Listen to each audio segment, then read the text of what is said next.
Tik, tik, tik, tik, tik, tik, tik, tik, tik.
Good morning everyone.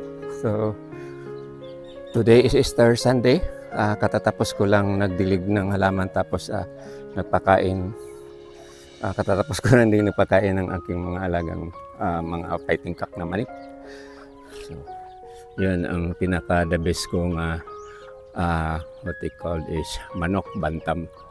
So for decoration lang, ito biro lang yung fighting cock sinabi ko. So dito sa loob, so yan yun ang silky, tapos naghalo-halo na itong mga manik dito sa loob.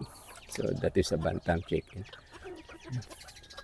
Natakot sila sa camera. Then we have another chicken here naglumlum. So lipat ito sa kabila. So dito nga banda ito yung pinakamaliit ko na manok. Yan.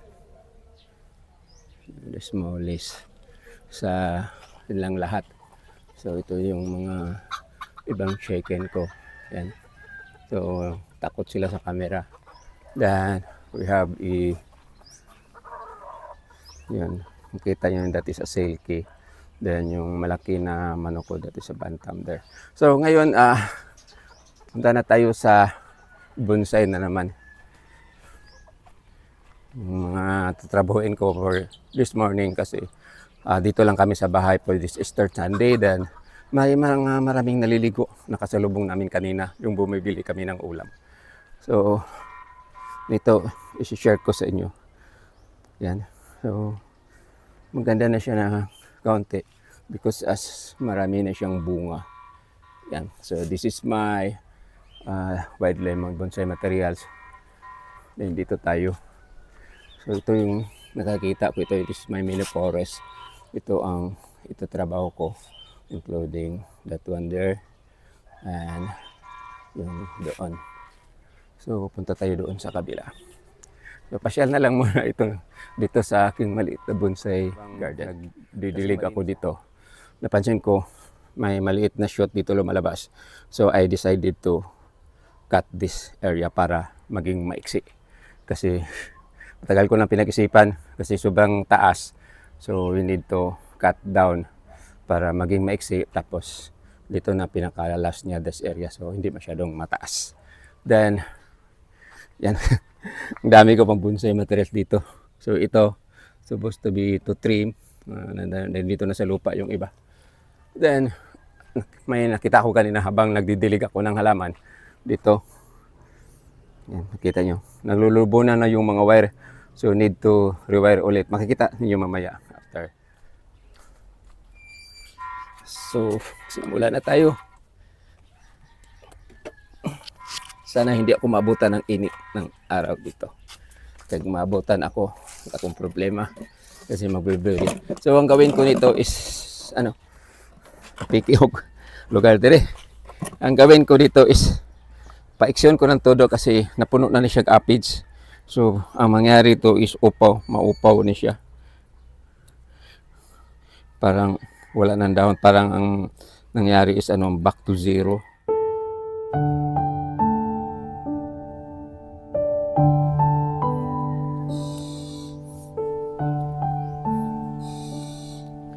So, ayan na tapos ko na siya na upawan or nagupitan.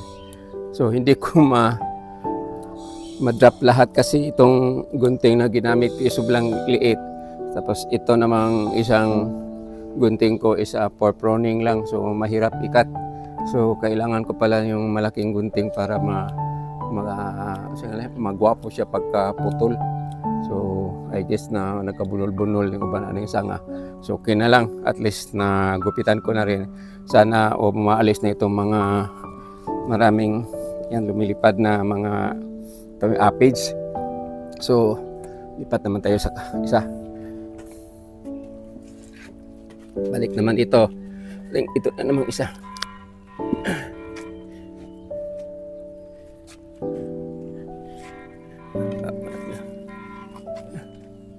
May kasaling isa.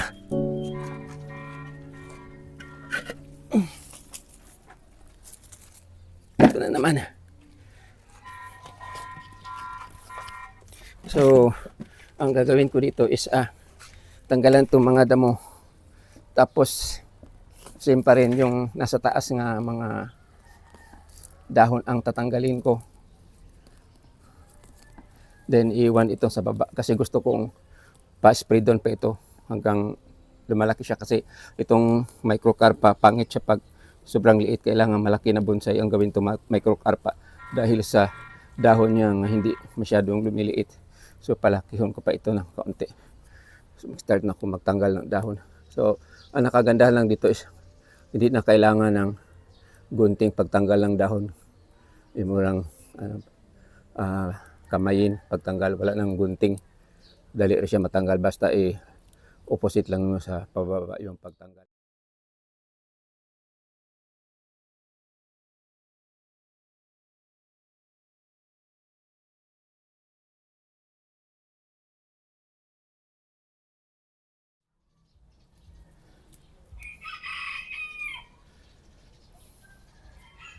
So sobrang ang haba ng ko. Napapagod ako sa katatanggal ng dahon itong isa. Tapos malapit na pumapasok dito yung sikap ng araw dito sa aking area. So maging mainit na ito. So hindi ko lang ito matatapos tanggalan ng dahon or matapos ko man ito pero lilipat na ako sa ibang area. Tapos hindi ko na ma-videohan. So before I do ending of my video, may i-share ko sa inyo yung aming what we call iba. Pinaputol namin kasi sobrang laki. Tapos bigla na lang siyang nagbigay na maraming bunga. So hindi ko alam kung anong pangalan yun sa Tagalog. Basta sa aming lugar is iba. Tapos yung lasa niya is may pagka-matamis na may pagka-asim. Hindi ko maintindihan yung lasa. So sabi nila, maganda daw yun for kidney cleansing. So puntahan natin, tapos pakita ko sa inyo din. Tapos mag-i-ending ako with my vlog for this Sunday, Easter Sunday. And just lang po itong ginawa ko, sharing kung anong ginagawa ko dito sa aming bahay araw-araw. So puntahan natin yung tawag nating iba. Daan muna tayo dito. So yan yung ang ko, sampalok. Natutuwa ako kasi hindi pala namatay is na-produce na siya ng mga dahon. So hopefully maging maganda yun. So dito yung agira ko ha, agi. Dili mang hilabot. Nawa na. Ayaba na taning kuan. Tubig. So mahirap dito makuma ng iba kasi may asong nakaharang. So ito yung kita asam tadapita mag-tartan. Kita niyo yung bunga from blurry pa. Yan. So hanggang sa taas. Yan. So gusto ko sana ito mamimigay, kaya lang wala man, may mga kapitbahay din maulaw man, mahiyain man sila magpunta dito. So sa mga kaibigan ko, kapitbahay, kung gusto nyo ng iba, punta lang kayo dito sa aming bahay. Ang daming iba. Libre ito, libre. So tikman ko kung lami ba. Kuha ako ng isa to. So tikman ko kung lami ba.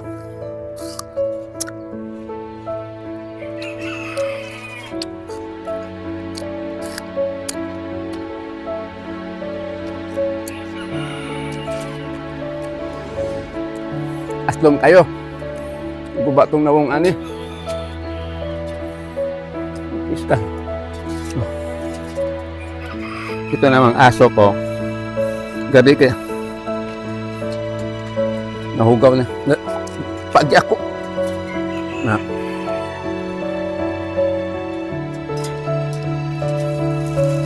Nahugaw na niya akong kasunis. Siyate. Ako. Yun ang aso namin na malikot. So yun ang punuan ng iba nandun. So for this morning, ito lang masishare ko sa inyo. Just hope na you got an idea kung paano ko i-maintain itong mga bonsai dito sa aming bahay, sa aking paligid. Ito maliit na bonsai garden ko. So maraming salamat sa panonood. God bless you all. Have a nice morning ahead of you. Bye-bye.